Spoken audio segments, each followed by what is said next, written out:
The narcissist will prey on nice, innocent people because another narcissist would be wise to the game. When we have a narcissist, it seems too good to be true. Dote on somebody. They make them feel like they're the most special person in the whole world. I've never loved anybody like this before. You are amazing. How lucky am I? I've never met anybody like you. You are the answer to all of my prayers. Sounds too good to be true, doesn't it? Well, it is. It's impossible for somebody to fulfill every missing link in another person. If a person has searched all their life and they find someone like you, is it realistic for you to keep up that momentum? It's a lot of work. When you feel that something is off, it is off. Many people tell me they really weren't crazy about that narcissist at first, but the person pursued them to the point where they said, oh wow, this person really likes me. They're showering me with gifts and compliments. That makes me feel really good. You start liking them. Then they literally fade away.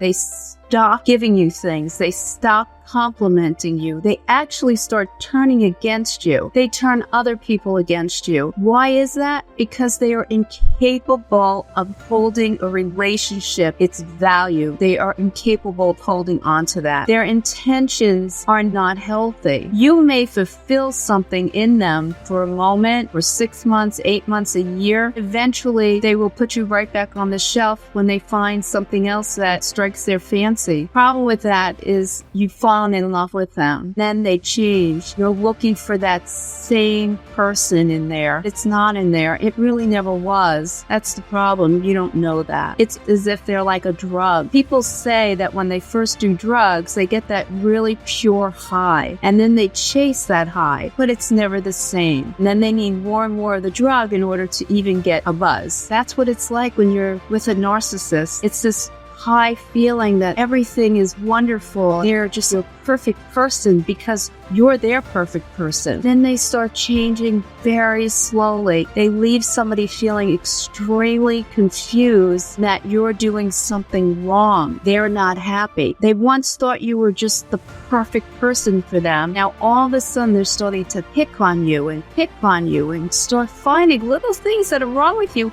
But these things were always there. They do it because they found another source. They found another person that's feeding their lack of self-esteem. They have a very little ego. They are very insecure. It takes a lot for them to feel filled up. Then their tank gets very empty. It's like having an expensive car that's a gas guzzler. You can fill it up. You drive it just for a little while. Wow, I'm already on half a tank. Where'd all the gas go? That's what it's like being with a narcissist. They will eat up your energy. Then when you're zapped of your energy, they go on to the next person. I've seen it happen. People tell me about this. It is a classic move. It's not uncommon for a person not to want to be with the potential narcissist. There's something off at the beginning, but they're getting wooed, they're getting seduced, they're getting showered with gifts. Who wouldn't want to be with somebody like that? Who thinks we're the best thing since sliced bread, so to speak? If somebody is pursuing you that much at the beginning, it cannot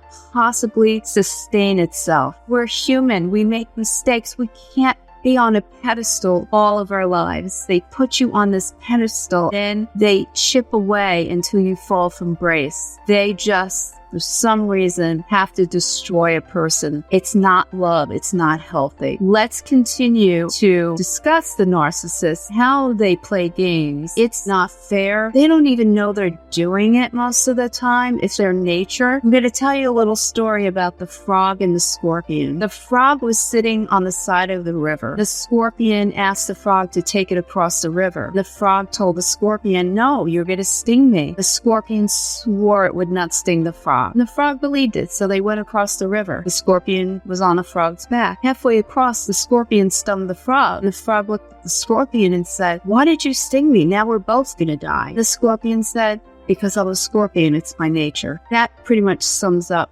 what a narcissist is like.